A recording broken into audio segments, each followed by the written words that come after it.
بسم اللہ الرحمن الرحیم نحمدہ ونصلی علی رسولہ الکریم اما بعد۔ آج ہم بات کرنے لگے ہیں ماہ سفر کی بدعات اور ایک من گھڑت حدیث کا جائزہ۔ اسلامی سال کا دوسرا مہینہ صفر المظفر شروع ہو چکا ہے اور یہ مہینہ انسانیت میں زمانے جاہلیت ہی سے منحوس آسمان سے بلائیں اترنے والا اور آفتیں نازل ہونے والا مہینہ سمجھا جاتا ہے۔ زمانے جاہلیت کے لوگ اس ماہ میں خوشی کی تقریبات یعنی شادی بیاہ اور ختنہ وغیرہ ان کو قائم کرنا منحوس سمجھتے تھے، اور افسوسناک بات یہ ہے کہ یہی نظریہ نسل در نسل آج تک چلا آ رہا ہے۔ حالانکہ سرکار دو عالم صلی اللہ علیہ وسلم نے بہت ہی صاف اور واضح الفاظ میں اس مہینے اور اس مہینے کے علاوہ پائے جانے والے توہمات اور قیامت تک کے باطل نظریات کی تردید اور نفی فرما دی، اور علل اعلان یہ بات ارشاد فرما دی، جیسے کہ بخاری شریف میں کتاب الطب کے اندر یہ حدیث موجود ہے، جس کا مفہوم ہے کہ اللہ تعالیٰ کے حکم کے بغیر ایک شخص کی بیماری کا دوسرے کو خود بخود لگ جانے کا عقیدہ، ایسے ہی ماہ سفر میں نحوست کا عقیدہ اور ایک مخصوص پرندے کی بدشگونی کا عقیدہ، یہ سب بے حقیقت باتیں ہیں۔ لہذا حضرت ابو ہریرہ رضی اللہ عنہ روایت کرتے ہیں کہ نبی پاک صلی اللہ علیہ وسلم نے ارشاد فرمایا، لا عدوى ولا صفر ولا حامہ او کما قال علیہ الصلوۃ والسلام۔ تو مذکورہ حدیث سے ثابت ہوتا ہے کہ اسلام میں اس قسم کے باطل اور فاسد خیالات اور نظریات کی کوئی گنجائش نہیں۔ ایسے نظریات و عقائد کو سرکار دو عالم صلی اللہ علیہ وسلم اپنے پاؤں تلے رون چکے ہیں۔ ماہ سفر کے متعلق نحوست والا عقیدہ پھیلانے کے لیے دشمنان اسلام نے سرکار دو عالم صلی اللہ علیہ وسلم کی طرف منسوب جھوٹی روایات پھیلانے جیسے مکروہ اور گھناؤنے فعل سے بھی دریغ نہیں کی، اور وہ من گھڑت حدیث یہ ہے کہ من بشرنی بخروج سفر بشرتہ بالجنہ، کہ جو شخص مجھے سفر کے مہینے کے ختم ہونے کی خوشخبری دے گا میں اسے جنت کی خوشخبری دوں گا۔ اور طریق استدلال یہ ہے کہ چونکہ اس مہینے میں نحوست تھی، اس لیے سرکار دو عالم صلی اللہ علیہ وسلم نے اس مہینے کے صحیح سالم گزرنے پر جنت کی خوشخبری دی ہے۔ تو اس بارے میں جان لینا چاہیے کہ یہ حدیث موضوع یعنی من گھڑت ہے۔ حضور نبی کریم صلی اللہ علیہ وسلم کی طرف اس کی نسبت کرنا جائز نہیں ہے۔ لہٰذا ائمہ حدیث نے اس من گھڑت حدیث کے موضوع ہونے کو واضح کرتے ہوئے اس عقیدے کے باطل ہونے کو بیان کیا ہے۔ ان ائمہ میں ملا علی قاری، علامہ عجلونی، علامہ شوکانی اور علامہ طاہر پٹنی رحمہم اللہ وغیرہ شامل ہے۔ میں ترتیب سے ان تمام حضرات کے اس حدیث کے اوپر کیے ہوئے کلام کو ذکر کرتا ہوں۔ ملا علی قاری رحمہ اللہ فرماتے ہیں، من بشرنی بخروج سفر بشرتہ بالجنہ لا اصل لہ، یہ ان کی کتاب ہے الاسرار المرفوعہ فی الاخبار الموضوعہ، جو مشہور ہے موضوعات کبریٰ کے نام سے۔ اس میں یہ عبارت وہ نقل فرماتے ہیں۔ اور علامہ اسماعیل بن محمد العجلونی رحمہ اللہ یہ اپنی کتاب کشف الخفاء میں ذکر فرماتے ہیں کہ یہ حدیث موضوع ہے، اور علامہ شوکانی رحمہ اللہ نے اپنی کتاب الفوائد المجموعہ فی احادیث الضعیفہ میں ذکر فرمایا کہ موضوع یہ حدیث خود ساختہ ہے، من گھڑت ہے۔ اور علامہ طاہر پٹنی رحمہ اللہ نے بھی لا اصل لہ کے الفاظ ذکر فرمائے ہیں اپنی کتاب تذکرۃ الموضوعات کے اندر۔ ان سب کے بعد فتاوی عالمگیری میں ہے کہ میں نے ایسے لوگوں کے بارے میں دریافت کیا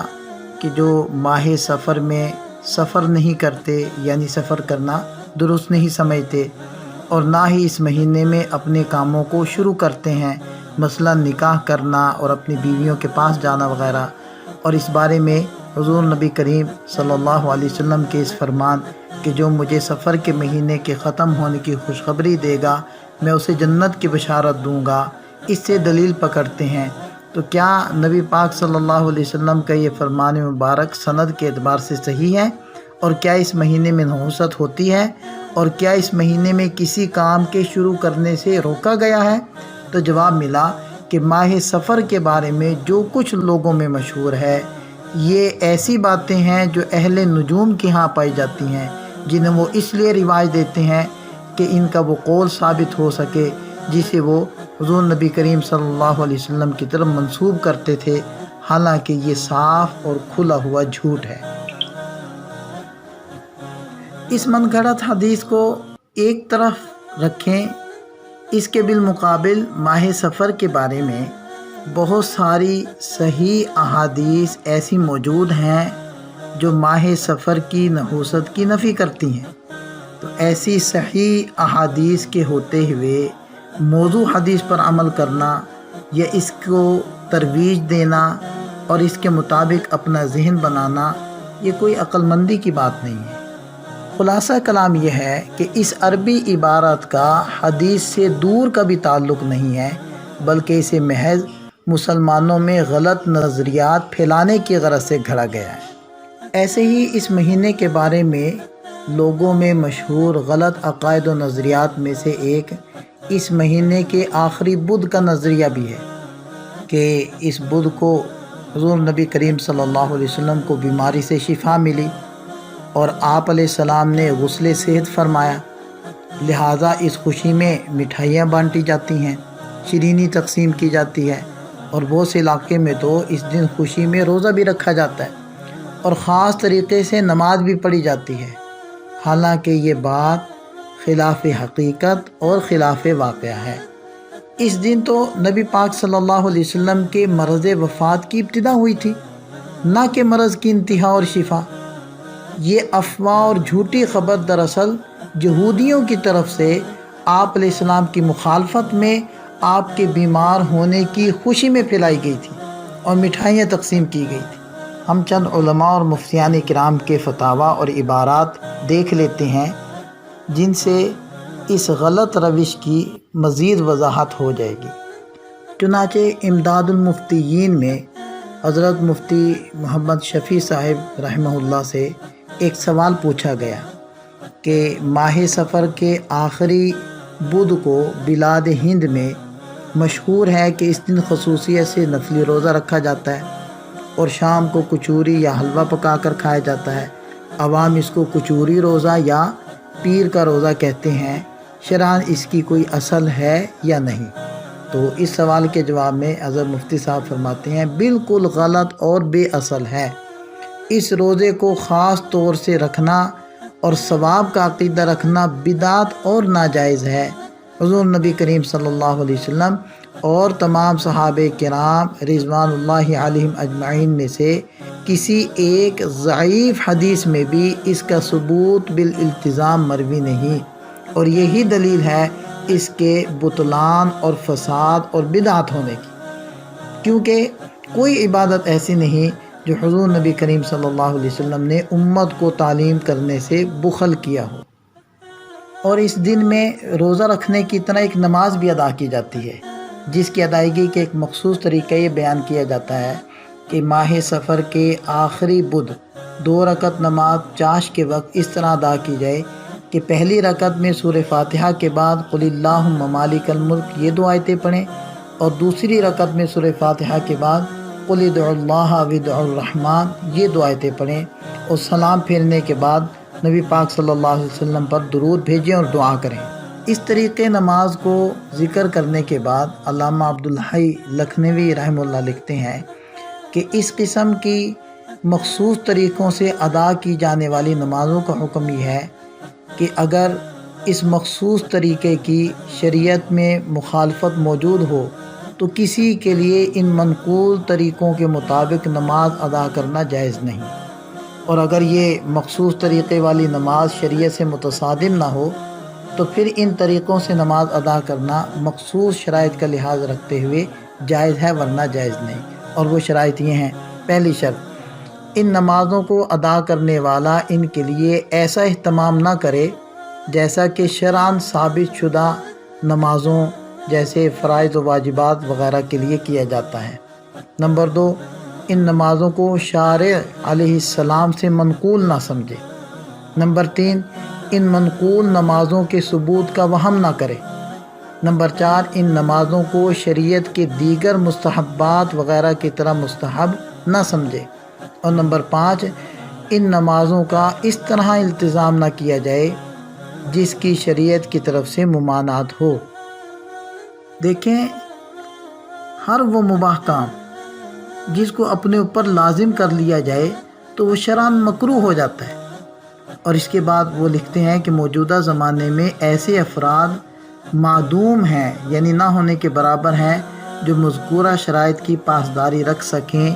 اور شرائط کی رعایت کیے بغیر ان نمازوں کو ادا کرنے کا حکم اوپر گزر چکا ہے کہ یہ عمل نیکی برباد گناہ لازم کا مصداق تو بن سکتا ہے، تقرب الی اللہ کا نہیں۔ اور فتاوی رشیدیہ کے اندر بھی ایک سوال ایسا ہی مذکور ہے کہ سفر کے آخری بدھ کو اکثر عوام خوشی وغیرہ میں کھانا کھاتے کھلاتے ہیں، تو کیا یہ شرعاً ثابت ہے؟ تو حضرت اس کے جواب میں فرماتے ہیں کہ شرعاً اس باب میں کچھ بھی ثابت نہیں، سب جہلاء کی باتیں ہیں۔ اور کفایت المفتی کے اندر ایسے ہی سوال پوچھا گیا کہ سفر کے مہینے کے آخری بدھ کو جو اعمال کیے جاتے ہیں کیا یہ شریعت سے ثابت ہیں؟ تو جواب دیا گیا کہ آخری بدھ کے متعلق جو باتیں مشہور ہیں اور جو رسمیں ادا کی جاتی ہیں یہ سب بے اصل ہیں۔ اور فتاوی محمودیہ میں اس دن کو مٹھائی تقسیم کرنے کے سوال کی بابت جواب دیا گیا